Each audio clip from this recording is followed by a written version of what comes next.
Meus amigos, que a paz de Jesus permaneça em nossos corações.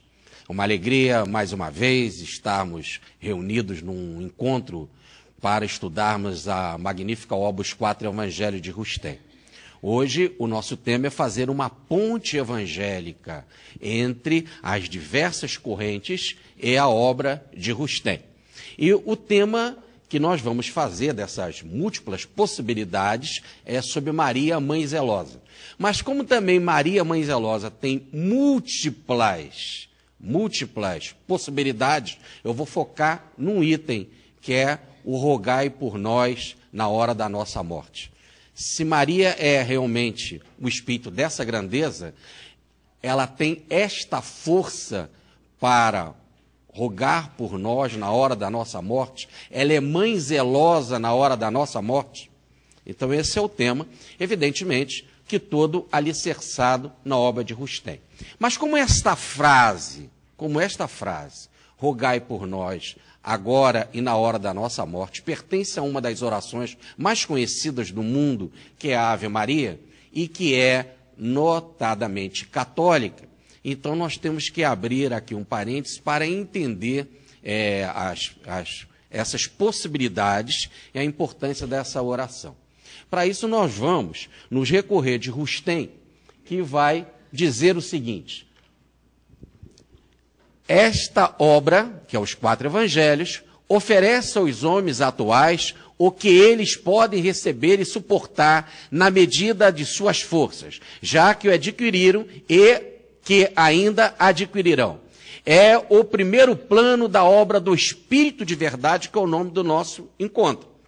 O primeiro plano é essa obra. Preparatória da Era Nova, cujo início ela marca, com o auxílio de revelações ainda desconhecidas da maior parte dos encarnados. Sim, é a fase teológica que se abre, a fim de preparar, pela vinda de futuros missionários, entre eles o nosso querido Chico Xavier, instrumentos e órgãos do Espírito da Verdade, inclusive Emmanuel faz parte desta organização, com mensagem no Evangelho segundo o Espiritismo, a desejar da fusão das seitas religiosas diversas, catolicismo, protestantismo, budismo, judaísmo, brahmanismo, maometismo, religião das selvas e das tribos. Oferecemos as primícias da Igreja una e indivisível do Cristo. Isso não quer dizer que essas religiões vão acabar. Apenas está dizendo que o Espiritismo fará um encontro de todas elas. Nós não temos tempo para abordarmos todas elas. Então nós vamos tirar, baseado sempre no princípio da Ave Maria, e dessa proteção de Maria rogando por nós na hora da nossa morte, dois focos: o catolicismo e a religião das selvas e das tribos, ou melhor, dos índios e dos nossos africanos. Então, esses são, podemos dizer assim, são as duas vertentes da nossa palestra. Como dizia o Newton Boechat, sem mais delongas, então, passemos ao nosso tema, né? Então, a primeira reflexão é o Chico Xavier dizendo: louvado seja nosso Senhor Jesus Cristo e a sua celeste mãe, nossa mãe, a quem devemos a gratidão da Ave Maria. Então ele agradece a Jesus, porque Jesus foi a causa de Maria, do nascimento, não é? Que ele terá através de Maria. E agradece a Maria pela gratidão, pela generosidade. É uma bênção para a humanidade. Nós temos uma prece como a Ave Maria. Tá certo? Assim, vamos estudar ela. Outra reflexão. Primeira parte da Ave Maria. Ave Maria, cheia de graça, o Senhor seja convosco. Bendita sois vós entre todas as mulheres, e bendito é o fruto do vosso ventre, Jesus. Essa é a primeira parte, toda ela baseada em frases do Evangelho. No encontro do anjo com Maria, do encontro de Maria com Isabel, a mãe de João Batista, surgiram essas frases. Então, essa primeira parte da Ave Maria, ela pode dizer assim, é evangélica, é escriturística. Essa é a primeira parte. Tudo bem? Aqui só um pequeno comentário sobre a palavra graça ali. Maria cheia de graça. A palavra graça, repare que está escrito por Lucas, e Lucas era discípulo de Paulo de Tarso, e na filosofia de Paulo, graça é a manifestação do Espírito de Deus. Então Maria é cheia do Espírito de Deus. Como eu estivesse dizendo, é um espírito evoluído. Tá? Como já vimos aqui anteriormente. Vamos fazer um pequeno estudo dessa primeira parte, já para a gente poder depois passar para a segunda, que é na hora da nossa morte. Bom, a primeira pergunta fizeram ao Chico Xavier. Jesus ascendeu à escala normal evolutiva, ou melhor, à escala evolutiva normal, em outras esferas ou foi criado puro? Essa é uma pergunta que para um espírita, aquele tradicional espírita, não tem lógica. Porque todos seguiram a linha de evolução normal. Não nasceram puro. Para nascer puro, isso é uma concepção de Pietro Baldi. Uma concepção bíblica também. Mas aqui na nossa visão de agora, é de Pietro Baldi. Então, a pergunta que como espírita não cabe. E como espírita lúcido, deveria ser logo dito. É lógico que, independente de qualquer coisa, Jesus seguiu uma evolução normal. Mesmo em outro planeta, mas teve de seguir e não nasceu puro. Mas vamos ver o que Chico Xavier respondeu.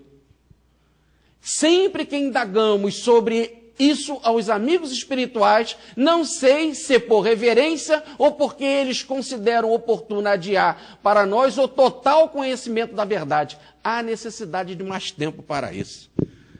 Então, naquela concepção, para se falar para os espíritos de uma forma, para os espíritas de uma forma geral,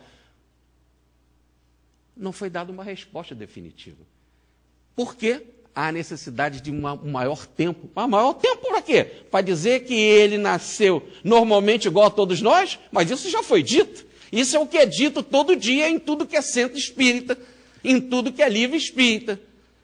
Só pode ser mais tempo para outra opção, porque é a única opção que tem dele ter vindo puro.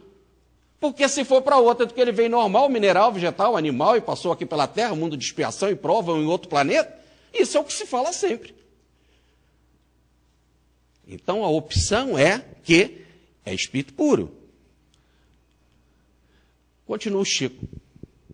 Nascimento de Jesus, aquela noite eletrizante, a estrela que guiou os reis magos, e quem eram, a hora do nascimento de Jesus, a natureza do corpo de Jesus, sua vida dos 13 ao 30, o Adelino Silveira queria contar em livro. Ganhou um puxão de orelha. Contei para te instruir. Se fosse para pôr em livros, colocaria no meu, uai. Agora, só que, com relação a todos esses assuntos, ele colocou no livro sim, uai. É só vocês pegarem o meu livro Ponte Evangelho e Regina, o Evangelho de Maria, que tem todas as informações baseadas em Chico Xavier, de quem foram os magos, da noite de Natal, por que foi 25, o que o Chico pensa sobre isso. Então, todas essas informações do nascimento de Jesus, do que foi dos 13 aos 30, inclusive com a frase do Emmanuel, que Jesus mostrou-se tal qual era, com a superioridade que o planeta o conheceu, desde os tempos longínquos do princípio, ontem foi dito, nem da escola essênia ele precisou. Então, tudo isso já foi dito, e muito bem dito. O que o Adelino queria era repetir. Uai, já está nos meus livros, e eu colocaria dessa forma nos meus livros. Muito bem, continuemos agora. Devo lembrar que o catolicismo, nos seus fundamentos, primeira comparação com o catolicismo, é espiritismo puro. Tudo se baseia, veja bem, na comunicação do visível com o invisível. O que é a revelação do anjo Gabriel? De que modo José da Galileia se decide aceitar Maria como esposa, se não através do sobrenatural? Gente, está tudo aí. Só não está para quem não quer. E para quem não quer, é espírito atrasado. Tem que ser muito bitolado para falar diferente disso que o Chico falou. Ou diz Bezerra de Menezes, né? A obra de Rustem não serve para inteligências menores. Escrito no jornal O País, para leigos. Em outras palavras, o que Chico fala está de forma claríssima. Como é que foi a revelação do anjo Gabriel para Maria e o nascimento de Jesus? Revelação espiritual. Por que José aceitou isso? Por revelação espiritual. Continua Chico. O cristianismo é uma religião sem cadáveres, pois começou com Jesus ressuscitado. Foi o grande morto revivido para demonstrar que não há morte. Mas aí alguém poderia dizer assim, mas é lógico, ele ressuscitou, porque todos nós ressuscitamos perispiritualmente, sobrevivemos no plano espiritual. E ele simplesmente demonstrou isso através de uma materialização depois da morte, dizendo que estava vivo. E foi o primeiro a provar isso para nós. Será que é só isso? Observe em outra frase.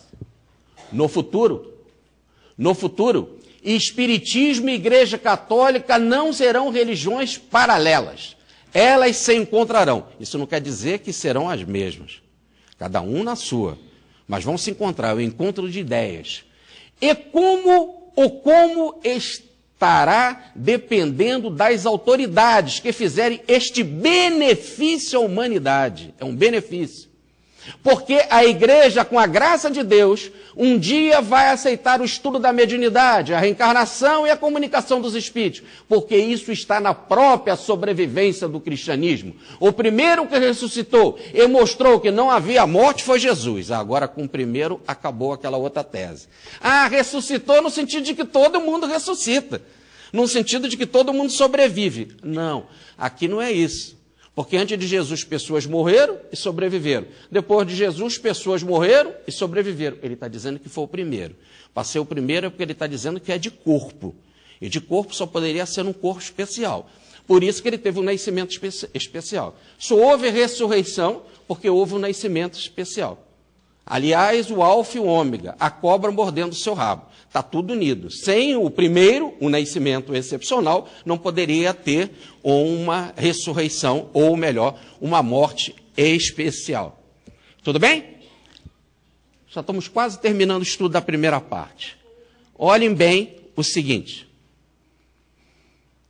Questionado Chico com referência ao desaparecimento do corpo de Jesus, ele afirmou categórico: o corpo de Jesus foi desintegrado por vontade dele. Participando do nosso encontro naquela noite, alguns amigos deram-se pressa em levantar-se da mesa, sendo que um alegou a necessidade de tomar um copo d'água na cozinha. Vamos fugir desse assunto, né? E o Chico continuou. Foi então que o Chico sorrindo, rematou baixinho. Há pessoas cuja cabeça não suportam ouvir esses assuntos. Logo, um se levanta para beber água e o outro vai tomar um ar lá fora, respirar um ar. Tudo bem? Não suportam ouvir. É como diz, limitação. Bom, mas se ele desmaterializou o corpo dele, como é que é isso? Vamos para o sudário. Sudário, a irradiação de uma substância desconhecida na Terra. Diz o Chico, chamuscou o manto de Jesus. Por quê? Porque ele tinha uma matéria totalmente desconhecida para nós. Segundo, nada se assemelha a ela em nosso planeta. Fechado? Então, com isso está resolvida a primeira parte da Ave Maria. A Ave Maria, cheia de graça, o Senhor é convosco, bendita sois vós entre as mulheres, espírito elevado, e bendito é o fruto do vosso ventre, que é o corpo de Jesus. Está explicado. Tá bem? Fizemos a primeira ponte. Vamos para a segunda parte da Ave Maria, que é a que nós vamos nos deter mais, que é a seguinte: Santa Maria, Mãe de Deus. Esse Mãe de Deus não tirem da cabeça, a igreja não pisa na bola. Ela é mãe, como diz o Chico. E não devemos ficar torcendo para a igreja acabar. Chico sempre disse isso. Como acabar a igreja? Vamos botar essa gente toda onde? Tá certo? A igreja, e ela sabe muito bem, Jesus é Deus sim, ele é aquele Deus do Antigo Testamento. Aquele Espírito que se manifestava no Antigo Testamento, que ditou a lei, falava, havia, comunicava-se, andava, ralhava com eles, é Jesus, é o Yahvé. Se não acreditar de que eu sou, e como era o nome dele, eu sou, como diz para Moisés, morrereis em vossos erros. Então é ele mesmo. Então Jesus, Maria é a mãe daquele Deus, ou melhor, daquele Espírito superior, guia de Israel, guia da humanidade, guia do nosso planeta. que se apresentava naquela época, para aquela linguagem, com o nome de Deus. Como também havia os deuses de todas as outras religiões. Então não é Deus no sentido absoluto. Aliás, a Bíblia não fala em Deus em sentido absoluto. Ficou claro? Não tem nenhuma passagem do Antigo Testamento que fale em Deus em sentido absoluto. Fala sempre desse Deus que é Jesus, o Criador do nosso planeta. Tanto dizer o texto, ele veio para os seus e os seus não reconheceram. A igreja, ou melhor, a Bíblia não é teísta. Ela acredita em Jesus. Ou em Yahvé, que era Jesus, com o nome antes dele se chamar Jesus. Tudo bem? Rogai por nós, Santa Mãe de Jesus, ou de Deus, ou do Deus do Antigo Testamento. Rogai por nós, os pecadores, nós que caímos e persistimos na nossa queda. Agora e na hora da nossa morte, que é a situação mais desagradável para o pecador, é a morte. É a nossa situação de maior medo, é a morte, é aquilo que nos apavora, porque Deus nos fez para a vida e nós, com o pecado, é que queremos a morte. O salário do pecado é a morte, diz Paulo. Então, essa situação dolorosíssima da queda, que é a morte, que nos dá um pavor tremendo, precisamos da ajuda de um Espírito bondoso, amoroso, e pedimos a intercessão de Maria para resolver situação como essa tão dolorosa, tão desagradável. Então, será que Maria é evoluída para rogar por nós na hora da nossa morte? Diz o nosso Emmanuel. Maria, mãe de Jesus, que mais se assemelhava a um anjo vestido de mulher. Então, ela era um anjo. Ou melhor, um espírito de alta grandeza. Um espírito já superior, que habitava planos superiores e, como foi dito aqui, purificada. Então, Maria tem essa capacidade de cuidar de momento tão doloroso da nossa vida. E é sobre esse momento agora que a gente vai conversar, tá bom? A primeira parte, unindo ao catolicismo, e as outras partes, a religião das selvas e das tribos. Tá bem? Então, vamos lá.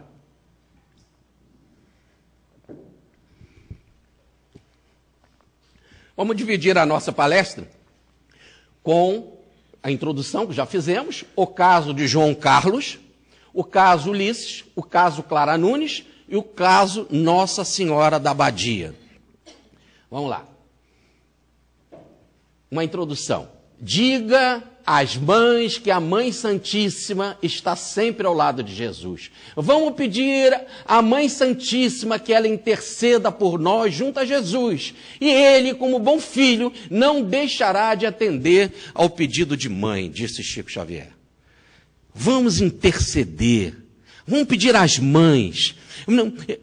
Mais sofrimento do que a pessoa que passa na hora da morte é mãe vendo os seus filhos morrerem. É uma dor imensa para a mãe. Então, as palavrinhas do Chico, fala para as mães que existe Maria. Maria está sempre do lado de Jesus. Olha, ela vai pedir a Jesus. E Jesus, como bom filho, vai atender. Peça, avisa para as mães que existe Maria. E Maria vai nos socorrer, ou vai socorrer principalmente as mães nesta hora. Primeiro caso do João Carlos. Está aí um menino, por volta de 14 anos, devota de Nossa Senhora da Aparecida. João Carlos morava na cidade de Embu das Artes, que pertence à Grande São Paulo. Lá na cidade de Embu das Artes, nós temos a igreja Nossa Senhora do Rosário. E ele, devoto de Maria, e tinha uma promessa a pagar, ele podia ir na igreja de Nossa Senhora do Rosário. Já tinha essa igrejinha lá na cidadezinha dele. Mas um jovem de 14 anos não leva em conta que também nesse dia tinha uma festa em Embu, uma festa para jovem, e que ele podia ir na festa. Poxa, além dele poder ir na festa para jovem, lá já tinha uma igreja de Nossa Senhora, e que ele podia pagar a promessinha dele. No entanto, foi acompanhar um amigo familiar, uma pessoa, um amigo praticamente da família, à cidade de Aparecida do Norte, a sede da religiosidade mariana do Brasil, Aparecida, né? Nossa Senhora Aparecida, padroeira do Brasil. Ele foi acompanhar, foi resgatar uma promessa. Às 12 horas, o padre benziu os objetos sagrados, ele comprou uma imagenzinha de Nossa Senhora, para ser abençoada, para ser imantada com vibrações, e ele ali em oração cantava. João Carlos continha-se em oração a Nossa Senhora e cantava naquele momento. O santuário estava em obras, estavam fazendo a grande ponte, que depois eu vou mostrar aqui para vocês. No momento, um garoto perdido na rua atira do alto da plataforma uma telha na cabeça dele, no momento em que ele orava. E a mãe fica desesperada, porque o menino recebe aquela telha na cabeça, em plena oração, em plenos cânticos a Maria, com uma imagenzinha de Maria na mão. Vai para o hospital, passa 6 dias no hospital e desencarna. A mãe vai procurar Chico Xavier. Como foi dito, missionários virão, órgãos do Espírito da Verdade. A mãe vai procurar Chico. E ele fala então com a mãe. A mãe se chamava Itália. Querida mamãe Itália, querido papai, peço para que me abençoe. Venho até aqui com meu avô Manuel para trazer notícias. O Espiritismo é o Consolador. Só me lembro do sábado, dia 6, quando me preparava com muita alegria para cumprir meus votos no santuário de Nossa Senhora da Aparecida. Lembro-me de que estava em oração ao lado de nosso amigo o senhor José, quando senti uma pancada na cabeça. Orava e cantava com toda aquela multidão de romeiros. Viva a Mãe de Deus e nossa, sem pecado concebida. Viva a Virgem Imaculada, ó Senhora Aparecida. Aqui estão vossos devotos, cheios de fé incendida, de conforto e de esperança, ó Senhora Aparecida. Protegei a Santa Igreja, Mãe terna e compadecida, protegei a nossa pátria, ó Senhora Aparecida. Ó velai por nossos lares, pela infância desvalida, pelo povo brasileiro, ó Senhora Aparecida. Viva a Mãe de Deus e nossa, e vem a telha na cabeça. E aí? Ela é mãe zelosa?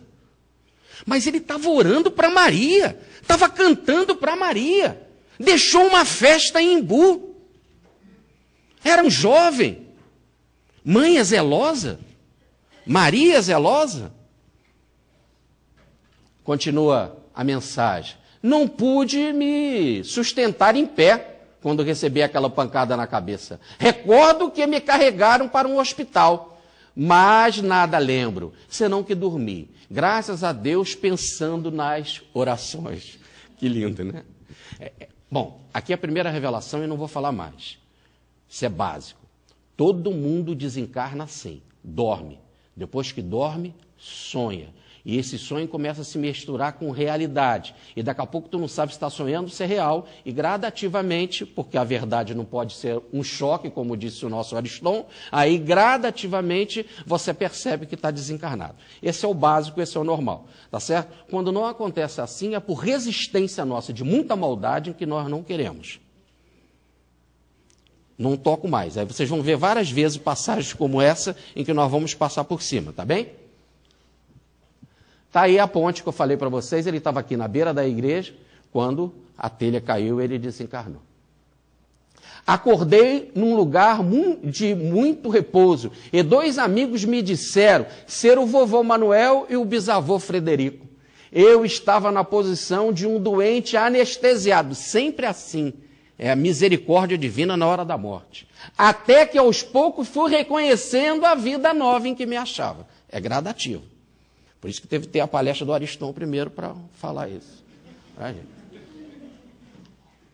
ouvi as pessoas encarnadas, muitas pessoas de nossa amizade, perguntando por que fora eu acidentado com um corpo estranho na cabeça quando fazia a prece para Maria. É isso que as pessoas ficam no ouvido do papai e da mamãe. É assim que as pessoas vão na missa de 7º dia e ficam, mas por que com ele? Mas logo com ele, tão jovem, tão bonzinho, estava orando para Maria. Oh Deus, onde que você está? Mãe zelosa. Onde... Aí vem aqueles escândalos.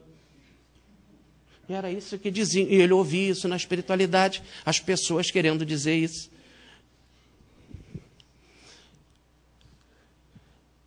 E na vibração lá da igreja de Nossa Senhora da Aparecida, ele vai comentar: não somente meu avô Manuel, mas outros amigos aqui me esclarecem que eu não encontraria lugar melhor para sofrer a prova, além daquele em que me punha sob a proteção de Deus. O melhor lugar é desencarnar num local de religião, num local que você está cantando e orando. Olha a influência da mãe. Aliás, da mãe zelosa. Aliás, ele tinha uma prova para pagar. Anotem, ele ia desencarnar assim. Com oração, sem oração, ele ia desencarnar assim. Está escrito. É a prova dele, é o planejamento. O local que foi o melhor. O que é melhor? Veja o caso de vocês, não fala do orador. Desencarnar aqui no Congresso de Rustem ou lá fora no Palácio dos Ministérios? O que vocês preferem? Aqui? Pode. No momento, não está querendo? Olha que a gente não tem muita essa opção. Aliás, é uma frase de Jesus no capítulo 7º de João. A gente não sabe o nosso dia nem essa hora. Eu tenho a minha hora. Olha ele falando. Eu tenho a minha hora. Subam vocês para Jerusalém. A hora de vocês é qualquer hora. A gente não tem esse conhecimento. Ele tem a hora dele. Ele tinha o conhecimento. Tá? Muito bem. Ficou claro isso? Olha então que ele vai dizer, explicar por que a pedrada. Que os mensageiros de nossa Mãe Santíssima não me abandonaram, e nos tempos últimos me fizeram saber até a imagem venerável sofrera pedradas, como que a responder aos cristãos que nossa Mãe Celeste, ferida no símbolo, que é a imagem de sua proteção para nós, permitia a si mesmo desacatos na figura ou na imagem em que seu nome deve ser respeitado, como a esclarecer-nos que ela também sabe sofrer com os seus filhos, que somos nós, os atentados daqueles que ainda não conhecem Jesus. Ele está fazendo uma profecia. Observem Chico Xavier. Olhem, em 1995, um bispo da Igreja Universal chutou a imagem. Eu botei bispo entre aspas, porque ele é tudo, menos bispo. E depois, em 2005, um evangélico apedrejou. Ele está falando em pedrada e não em chute? Então ele está fazendo uma profecia, coisas da mediunidade do Chico. Chutou um evangélico, né? Apedrejou um evangélico, a imagem do Ciro de Nazaré em Belém. É lógico que chutou ou apedrejou, né? E eu botei o evangélico entre aspas, porque ele é tudo menos evangélico. Tá certo? Continua uma reflexão. Se isso aconteceu com o menino, né? Com João Carlos, é lógico que também com José e Maria. Sofreram pesadas humilhações na chegada a Belém. Então bate. Então eles sofreram, José e Maria, aquilo que representa a figura, a imagem, e também o menino. Simplesmente porque há pessoas que ainda não cumprem a vontade de Jesus. Continua o nosso João Carlos. Somente aqui, ou melhor, na espiritualidade, é que eu soube que não foi uma pedra que me atiraram, e sim uma telha, que de certo veio das mãos de alguém que auxiliava as leis de Deus a se cumprirem. Pelo menos é o que o meu bisavô Frederico me ensina a reconhecer. É lógico que Deus não manda ninguém tacar pedra em ninguém, tacar telha em ninguém, nem dar tiro em ninguém. Essas pessoas que fazem isso são inconsequentes, vão pagar pela inconsequência. Agora, os que recebem pedradas, chutes, agressões, e recebem tiro, não existe bala perdida, esses estão pagando o que tem que pagar. A vida, então, inteligente, econômica, como nos explica Pedro Baldi, a vida econômica se utiliza dessas feras para que a lei seja cumprida. Está claro ali? Muito bem. Vamos para o segundo caso, o caso Ulisses. E agora, nesse caso Ulisses, que era um rapaz que desencarnou com 20 anos, mais ou menos. Está aí o livro do Chico Xavier, Ulisses Ubiratã Alves Gusmão. E vocês já estão vendo aqui um rito de adoração a Iemanjá. É porque nós já vamos falar da segunda parte, não mais do encontro com o catolicismo, mas da religião das selvas e das tribos, ou melhor, a religião que nós chamamos de Umbanda e também de Candomblé. No caso mais particular, tem mais ligação aqui com a Umbanda. Tá bem? Então nós vamos ver o caso Ulisses, que é muito interessante. E mais uma vez a participação de Maria, mãe zelosa, no processo da desencarnação. Ele foi levar as oferendas para o mar, juntamente com a tenda em que ele frequentava. Era a festa de Iemanjá na cidade de Praia Grande, litoral paulista. Familiares, dedicados, dirigentes da Tenda Caridade de Guarulhos, São Paulo. Tenda Caridade, uma tenda de Umbanda. Eles estavam fazendo as suas reverências a Iemanjá, e no início de dezembro, nos primeiros dias de dezembro, dia 9 de dezembro, porque já no final do ano, ou melhor, dia 31, e no início, dia 1º, é tanta gente na praia que não dá para cumprirem lá os rituais. E mais ainda, e são tantas tendas, porque a Umbanda em São Paulo é muito mais, podemos dizer, agigantada populacionalmente falando, do que nos outros estados, então é necessário adiantar o processo. Então ele foi lá, a Tenda Caridade se uniu, a Tenda Caridade lá, de Umbanda, foi lá fazer as suas oferendas. Dona Benedita Alves Tobias, mãe de criação lá do Ulisses, era também a presidente da tenda e quem recebia a vovó. Ela recebia a vovó e ela era a presidente da tenda e era a mãe adotiva do Ulisses. Ulisses, ao entrar no mar, teve um mal súbito e tombou desfalecido. Ela então resolveu fechar a tenda, desde o falecimento do Ulisses. Não tem lógica. Eu vou lá agradecer a Iemanjá, levar as minhas oferendas ao Iemanjá, levo o meu filho querido, mesmo adotado é querido, quem adota sabe o que é que eu estou falando. É querido, na mesma extensão. Na hora que nós vamos agradecer a Nossa Senhora, estamos cantando para Iemanjá, estamos orando para Iemanjá, levando o nosso agradecimento, ela mata o meu filho? Então, eu vou fechar a tenda. Há coisa ruim nesse centro, né? Assim que as pessoas falam, tem coisa ruim aí. Então, ela resolveu fechar o centro. E aí, foi o grande erro fechar o centro.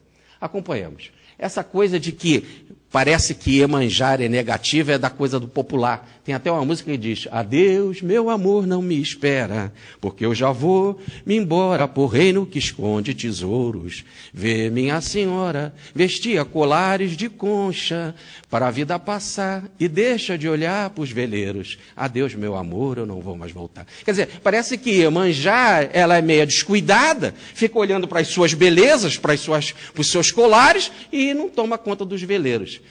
Então, esse tipo de Iemanjá não cabe ao servir. Então, por causa disso, eu vou fechar o terreiro. Mas acompanhemos. Ela vai ao Chico Xavier. E o Chico vai receber Ulisses e vai explicar tudo. Querida mamãe Benedita, abençoa-me. Tenho na imaginação o papai Valdir para reunir os dois em meu carinho, em leis escrevendo essas notícias. Confesso que me achava muito feliz quando fomos incorporados em grupo, reverenciar a nossa mãe espiritual na praia em que me apareceu um lago imenso e repleto de luz, naquela hora em que iniciávamos as nossas preces. Na hora que estava nas preces, ele viu aquilo tudo em luz, um lago. Ele queria até chamar a avó Benedita, a mãe Benedita, no caso dele, para que ela olhasse, olha quanta luz. Ele vai começar a explicar isso, é que já estava desencarnando, né?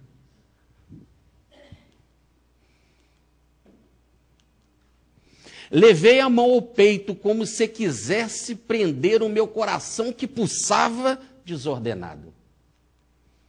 Pensei comigo mesmo que era a beleza espiritual dos cânticos e das orações que me induzia àquela empolgação. Quer dizer, eu estou vendo essa luz porque eu estou orando tanto e estou cantando tanto, com tanta fé, que eu acho que eu estou meio em êxtase ou meio em transe. Mas era o transe da desencarnação.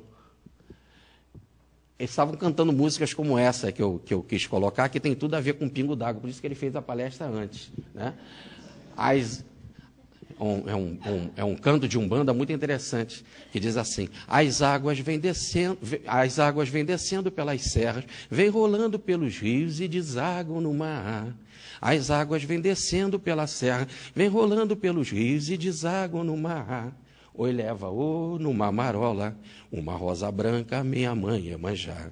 Oi leva, numa marola, uma rosa branca, minha mãe Iemanjá. Cantando assim, ele desencarna. Ou músicas semelhantes a essa. Ele dá a explicação. Uma senhora ao meu lado me abraçava maternalmente, e eu acreditei que outra mãe estava surgindo para mim. Daí as ideias que as sereias vêm buscar as pessoas, né? Mas vamos ver que mãe era essa que veio buscar ele, em nome da mãe sereia, ou em nome de Iemanjá, ou em nome de Maria. A senhora me estendeu os braços e não resistiu ao encantamento daquele sorriso que me convidava a calma e confiança. Calma, confiança. Você vai desencarnar. Numa fração de segundos, caí sem força e de imediato notei que o coração parara de súbito. Aquela outra mãe me disse com bondade e tolerância: para você, meu filho, chegou o descanso para as novas tarefas. Quer dizer, não tem jeito, você vai desencarnar, vai descansar. Mas descansar para quê? Para novas tarefas. Então a gente tem que saber que novas tarefas são essas. Tá certo? Em que ele vai ter que mudar a bomba do coração, refazer ela, descansar para novas tarefas. Acompanhemos. Penso, mamãe Benedita, que não preciso dizer que despertei sob a proteção da vovó Cândida, que me buscara generosamente. Ah, vovó Cândida, a preta véia, veio buscar o menino, o filho, em nome de Maria. Na hora que ele estava cantando para Maria. Tem muito mais coisa que a gente precisa estudar do que ficar aí com o nariz em terra, achando que a gente está na melhor religião, sabe aquele papo de doença? Da doença da vaidade? Tem muita coisa aí para a gente aprender e nós vamos ver muito mais. Continua ele. Senti-me confuso. Por que ele estava confuso? Porque não me achava num ambiente novo, e sim numa continuidade do painel em que nos desenvolvia a existência. Não mudei de plano, estava no mesmo lugar. Fui recebida onde? Na tenda, pela vovó, e estava sendo recuperada onde? Na tenda. A tenda também tem lá no plano espiritual o seu, podemos dizer assim, o seu ambiente de repouso, de preparação para mudanças futuras. Ou melhor, tem um plano espiritual em cima de todas as instituições, não só do centro espírita, não só das tendas de Umbanda, mas das igrejas católicas e da igreja evangélica. Porque não tem cabimento um evangélico desencarnar e aparecer dentro de uma mansão espírita. Ele vai ficar doido. Então ele já fica ali mesmo. Vai ouvir o pastor, aquele outro pastor desencarnado e tal, fica no ambiente. Depois é que a mente vai mudando. Então ele ficou aonde? Estava confuso, porque eu sei que desencarnei, mas não mudou nada. Continuo com a vovó no mesmo espaço. A vovó Cândida passou a elucidar-me. Esses espíritos também elucidam. Declarava ela que eu recebera um prêmio da Divina Providência. Você vai orar para Maria, tem um mal súbito, desencarne e é um prêmio. Ela vai explicar. Porque se tivesse atado à parede cardíaca de que fora acometido, talvez pudesse acordar em algum hospital da Terra ou em nossa casa para atravessar longo tempo de imobilidade irreversível. O coração estava doente.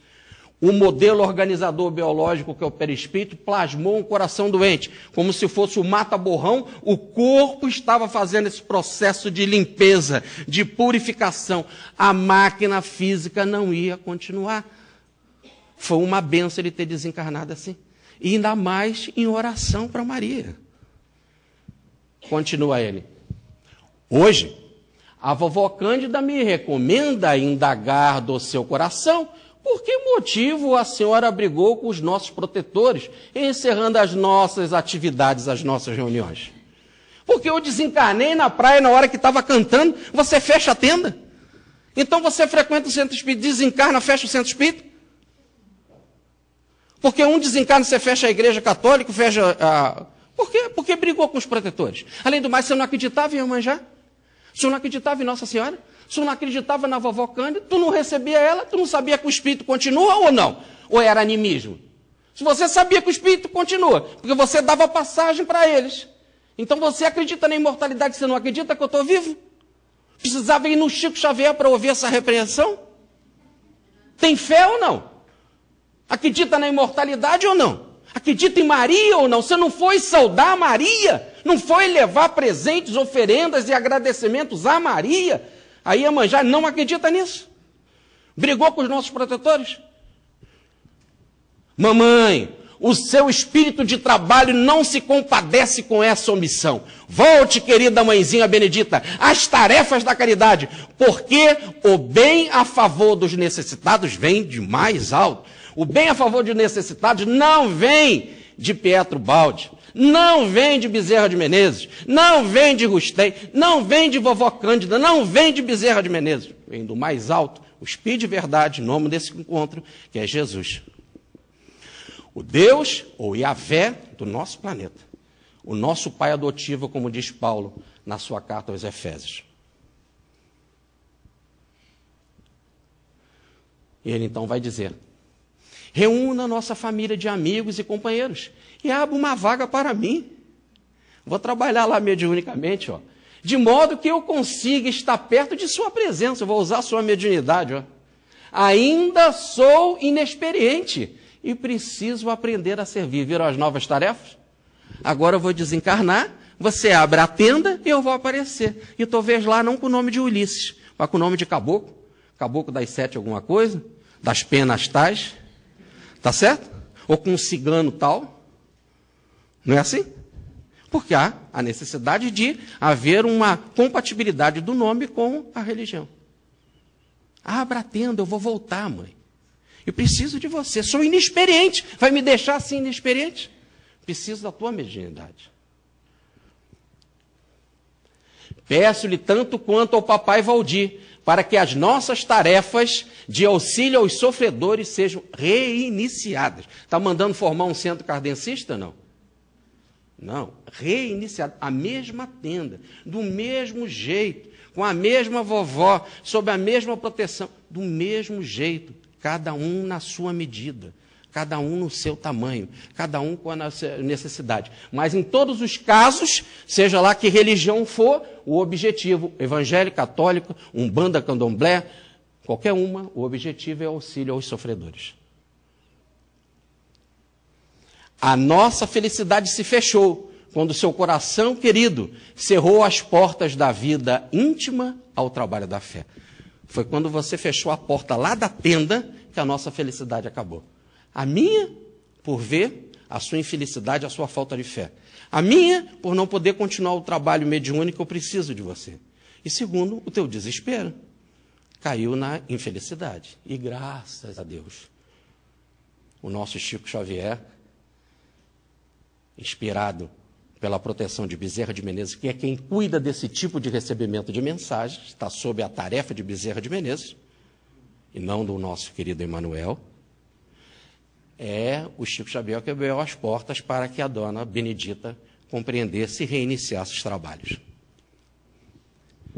Bom, então qual é o pensamento da Umbanda para ser reiniciada? O que ela traz? O que ela tem para oferecer à humanidade? Para ser reaberta, ser reiniciados os trabalhos. Primeira palavra, Umbanda. Essa palavra ela foi ditada de boca em boca. Então as pessoas, você vai aonde? Aí como as pessoas eram assim meia vaidosas, né? E não queriam dizer que iam lá naquele lugar, então eu falava de ouvido para ouvido, eu vou na Umbanda, eu vou na Umbanda. Aí passava de ouvido para ouvido, mas o nome era A1Banda. A1, a energia, o A1, entendeu? É a energia cósmica dos hindus. Energia cósmica criadora, é o verbo, é o logos, é energia criadora. Essa energia criadora e banda, banda é ligação, há uma ligação dessa energia com a Terra, ou melhor, o serviço de Umbanda é ligar energias espirituais com a Terra para que os filhos sofredores, os filhos de Maria, o primeiro centro de Umbanda chamava Nossa Senhora da Piedade, e dizia lá o caboclo que fundou o centro, em Neves, em Niterói.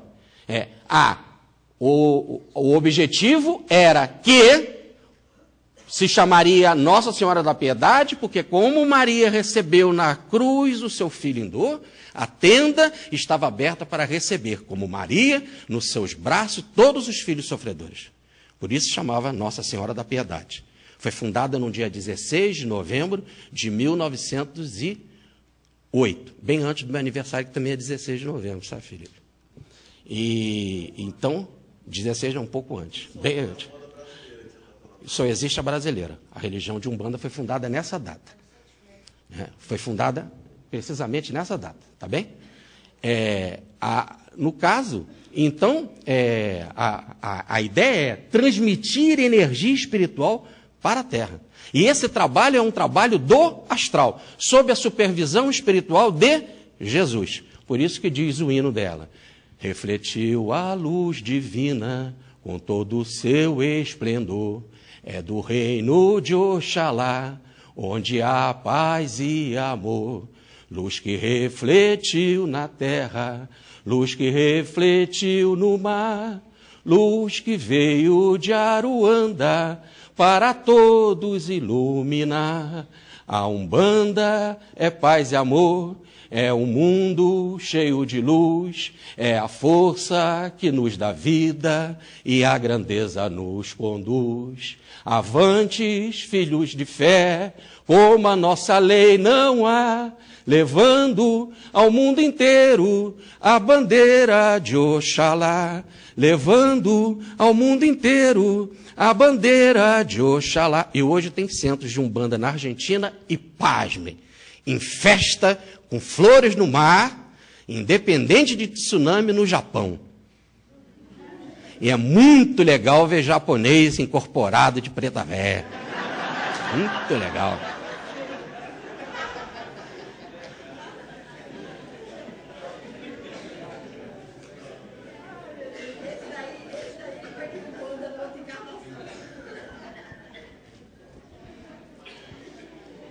Eu não preciso dizer a vocês, antes que alguém interprete mal, que nem sou católico, nem umbandista. Apesar de respeitar todas as duas, em pé de igualdade com que eu respeito a religião que hoje professo. E não quer dizer que será que eu vou professar amanhã. Eu posso muito bem voltar para qualquer uma dessas duas, ou qualquer uma outra, e ser tão feliz como eu sou aqui dentro no Espiritismo. Tá certo? Vamos para o caso Clara Nunes. O caso Clara Nunes, está aí uma Iemanjá preta, lindíssima, generosa, beiçuda. Porque se é uma concepção dos africanos, não podia ser branca. Então, está aí a Iemanjá. Mas a generosidade está em qualquer forma, branca, qualquer uma delas, né? Negra. Muito bem. O caso Clara Nunes. Clara Francisca Gonçalves Pinheiro, nasceu em 42, desencarnou em 83, quando foi fazer uma cirurgia de varizes. Depois de tomar uma anestesia, é assim que é chamada, dada a sua causa morte. Tá bem? Vamos lá. Aí está uma Iemanjá estilizada, né? A sua irmãzinha, a Didinha, que criou ela, porque Clara Nunes, o seu paizinho desencarnou, o seu Manuel, quando ela tinha 2 anos. E a sua mãe, a dona Amélia, quando ela tinha 6 anos. E ela foi criada sob a vigilância, o carinho, o amor da Didinha. E logo elas vão se tornar espíritas kardecistas, de ler Evangelho segundo o Espiritismo, fazer culto do lar e receber mamãe Amélia mediunicamente em casa. Kardecista, essa é a orientação dela. Depois ela também vai gostar de ir à missa, vai querer saber sobre Umbanda, vai querer saber sobre o candomblé, mas toda a sua orientação, do princípio ao fim, kardecista. O que ela segue é o kardecismo. Ah, mas por que ela cantava tanto aquelas músicas? Também dava dinheiro. E são músicas lindas e maravilhosas. E encaixa muito mais na cultura popular do que ficar cantando lá. Foi Allan Kardec que jogou. Ainda faltava, ainda não se havia criado esse tipo de música, tá certo?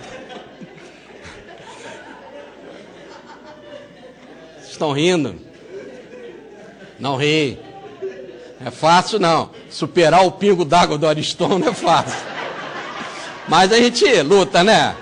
Conseguimos. Alguma coisa.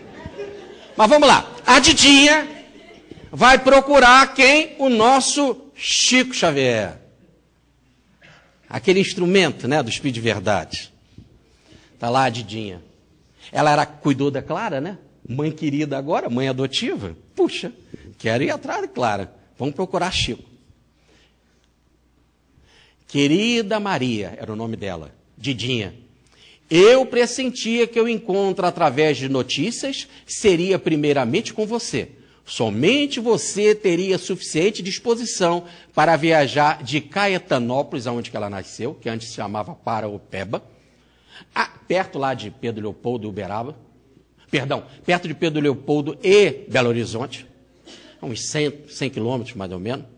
E só que o Chico estava, né, em Uberaba, então era uma viagem longa, por isso que ela está falando da viagem longa, não confundam com Pedro Leopoldo. Somente você teria suficiente disposição para viajar de Caetanópolis até aqui, a Uberaba, no objetivo de atingir o nosso intercâmbio. Então, se deu o intercâmbio, vai começar. Descrever-lhe o que se passou comigo é impossível agora. Aquela anestesia suave que me fazia sorrir se transformou numa outra espécie de repouso que me fazia dormir. Voltamos àquele ponto que nós já explicamos. Sempre é assim. E desse dormir ela vai para o sonho. Sonhava com vocês todos e me via de regresso à infância. Cantava. Era uma alegria que me situava num mundo fantástico. Cantava porque desde pequenininho ganhou prêmio nas escolas, gostava de cantar, sobressaía diante das coleguinhas, porque ela só gostava de cantar. Tá certo? Agora, muito bem. Só que ela diz que regressei à infância, regressou cantando. Foi uma morte maravilhosa, porque quando rebobinou a fita, e é normal esse processo de desencarnação do rebobinar a fita, quando rebobinou cantando. E foi para um momento lindo da vida que foi a infância quando cantava. Está aí o seu Paulo César Pinheiro, marido de Clara Nunes, né? Aqui está o túmulo dela, com aquela frase famosa que ele colocou, né? Ela foi para além do luar onde moram as estrelas, né? E adeus, meu sabiá, voa meu sabiá até um dia. Ele fez essa música quando ela desencarnou. Paulo César Pinheiro é um dos maiores nomes da música popular brasileira de todos os tempos. Tem um repertório imenso. Ele é gravado, as suas músicas são gravadas pelos mais importantes músicos da nossa MPB. Casado, então, com a Clara Nunes, muito bem. E ela, então, vai lembrar do Paulo. Conte ao nosso querido Paulo a minha experiência. Tantos dias de descanso, ignorando o que vinha a ser tudo aquilo que se apresentava à imaginação por fantasia, que desconhecia como deslindar. Peço a você solicitar ao Paulo, me perdoe, se lhe transmito as presentes notícias com a fidelidade possível. Vai falar na verdade. Vamos ver o que é isso.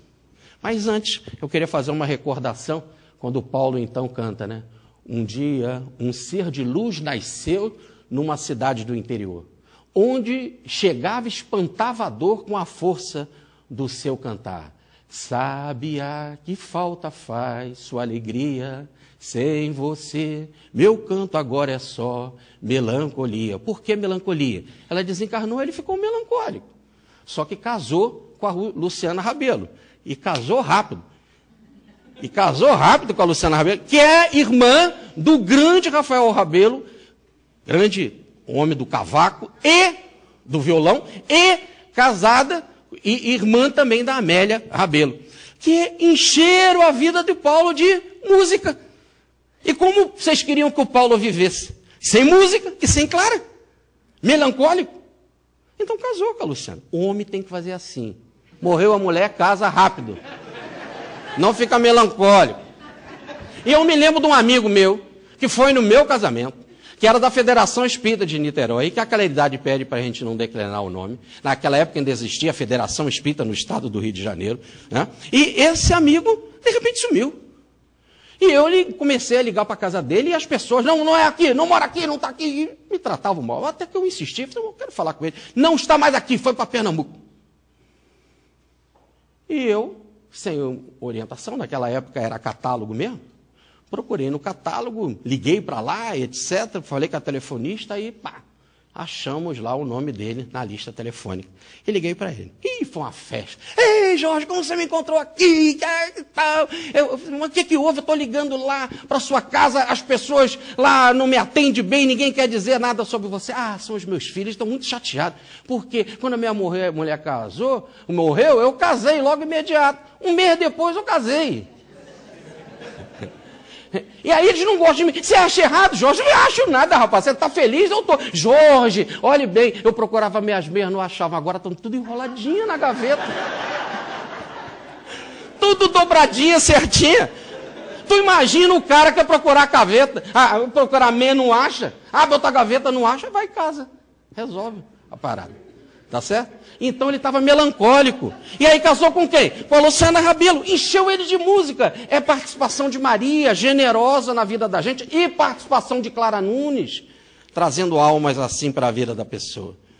E ele então, inspirados na comunicação de Chico Xavier, ele vai falar essa passagem lindíssima que é toda mediúnica. Canta, meu sabiá, voa, meu sabiá, adeus, meu sabiá, até um dia. E essa expressão, até um dia, foi a mesma que o nosso Camilo Flammarion usou no túmulo de Allan Kardec, até breve. Então, a vida continua. E onde que está isso? Na mensagem do Chico que chegou na mão dele. Continua ela falando. Acordei num barco engalanado de flores. Até a expressão que ela usa, engalanado de flores, era mesmo do samba que ela gravou. Toda a corte engalanada, transformando o mar em cor. Eis o império enamorado, chegar à morada do amor. Ogum, Tema, Labocaiá, Sobá, que são nome das rainhas do mar. Muito bem. Então, acordei num barco engalanado de flores, seguido de outras embarcações, nas quais muitos irmãos entoavam hinos, que me eram estranhos. Hinos em que o amor por Iemanjá era a tônica de todas as palavras. Isso é a palavra de Chico Xavier. Os amigos que me seguiam falavam de libertação e vitória. Ah, falar de libertação é claro, você está desencarnando. De vitória é você venceu a sua encarnação. Aquilo que foi planejado. Legal? O Vitória fala disso. Agora, hinos para Iemanjá. Que hinos são esses? Eu me lembrei de mais um, está aqui, ó. Eu vi um pescador ajoelhado na beira da praia. Eu vi um pescador ajoelhado na beira da praia. Ele fazia uma linda prece à nossa mãe Iemanjá. Sereia, ô sereia, saia do mar e vem cantar na areia. Músicas como essa, os barquinhos, você imagina você desencarnar assim, você num barquinho cheio de protetores, uma porção de outros barquinhos com outros protetores, cantando com ela, cantando para Iemanjá.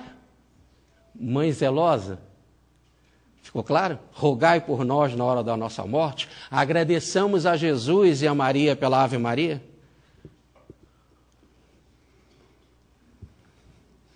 O nosso Paulo se fazia o centro das minhas recordações. Queria-o ali. Só que ver se ele queria estar ali também, né?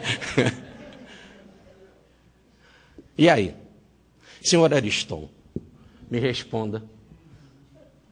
Issa canta através de Chico Xavier. Queria Ariston ali. Ariston ia?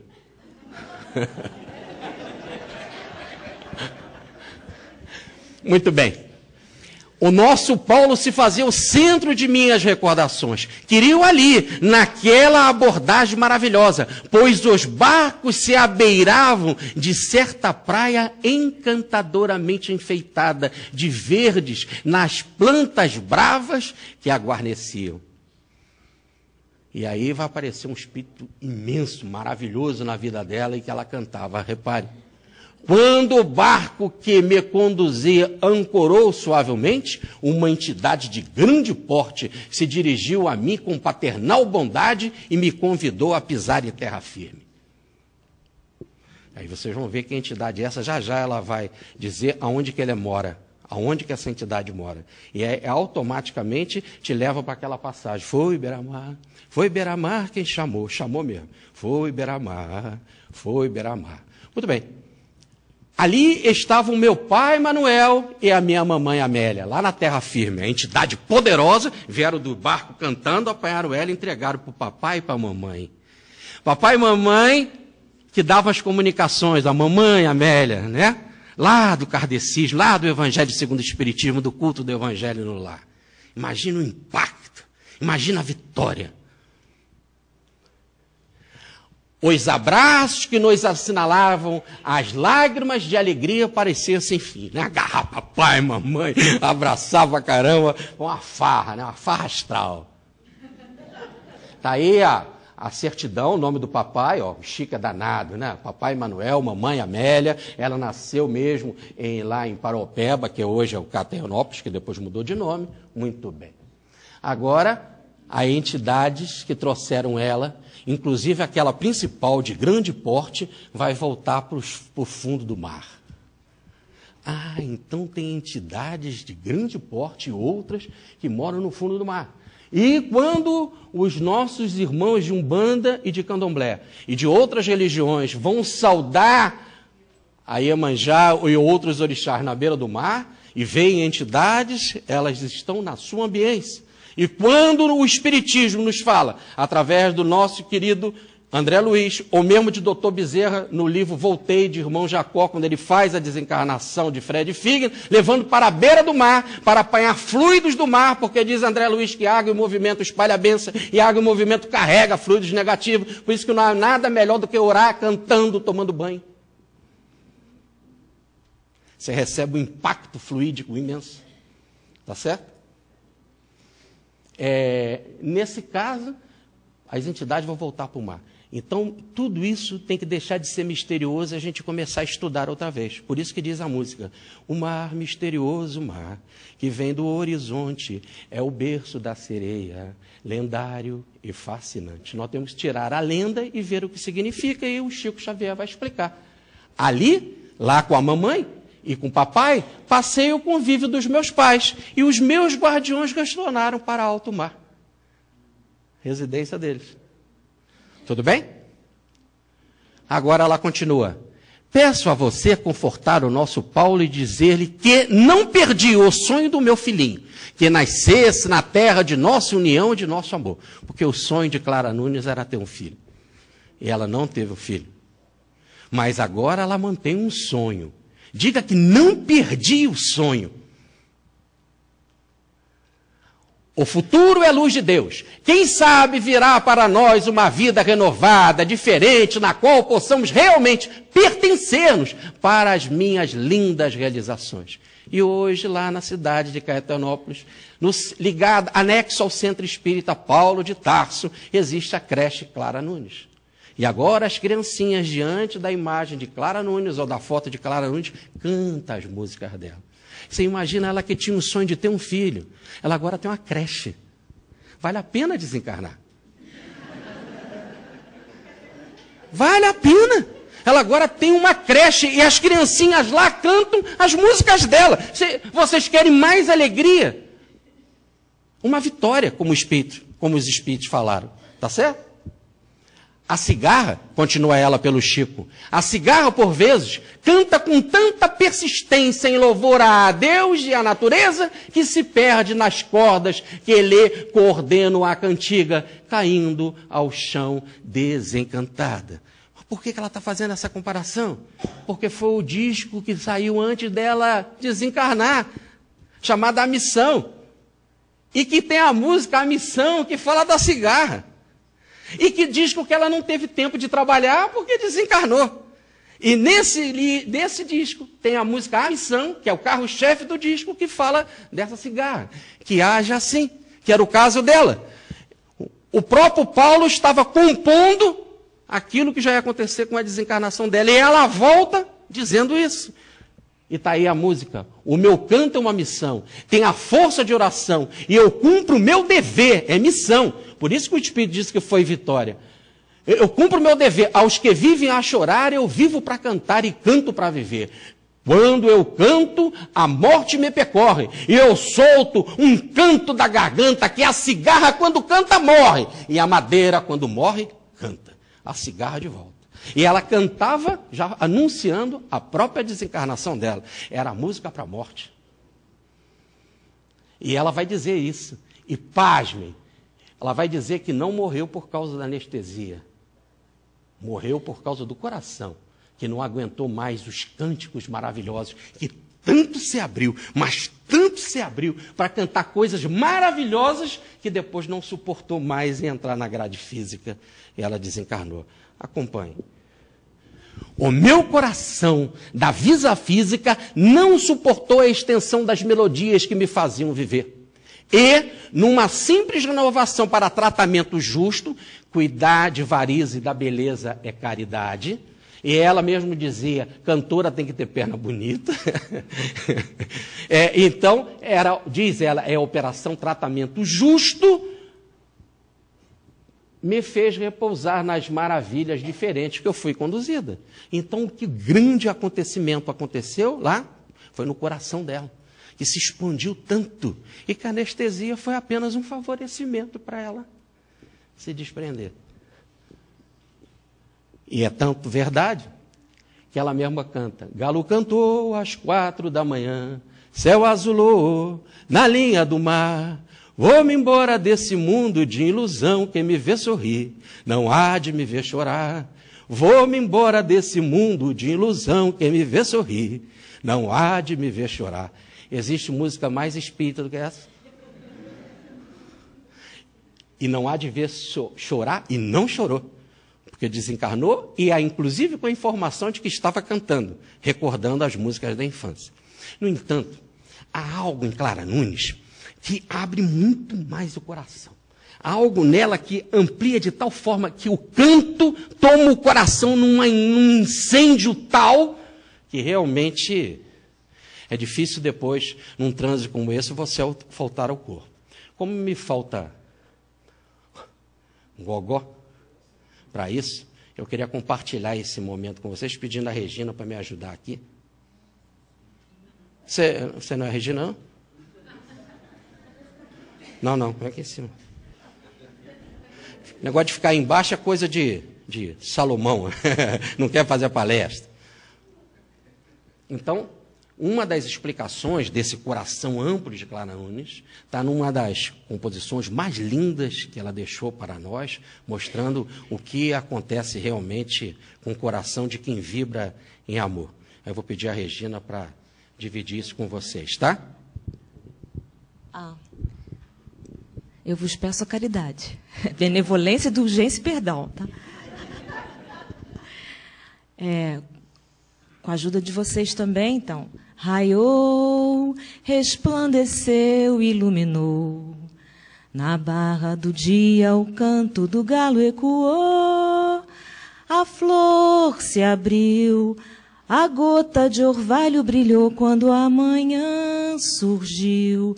Nos dedos de Nosso Senhor a paz amanheceu sobre o país, e o povo até pensou que já era feliz, mas foi porque pra todo mundo pareceu que o menino Deus nasceu. A tristeza se abraçou com a felicidade, entoando cantos de alegria e liberdade, Parecia um carnaval no meio da cidade que me deu vontade de cantar pro meu amor. Raiou, resplandeceu, iluminou. Na barra do dia o canto do galo ecoou. A flor se abriu, a gota de orvalho brilhou quando a manhã surgiu. Nos dedos de Nosso Senhor a paz amanheceu sobre o país. E o povo até pensou que já era feliz, mas foi porque pra todo mundo pareceu que o menino Deus nasceu, que o menino Deus nasceu. Mais uma. Que o menino Deus nasceu.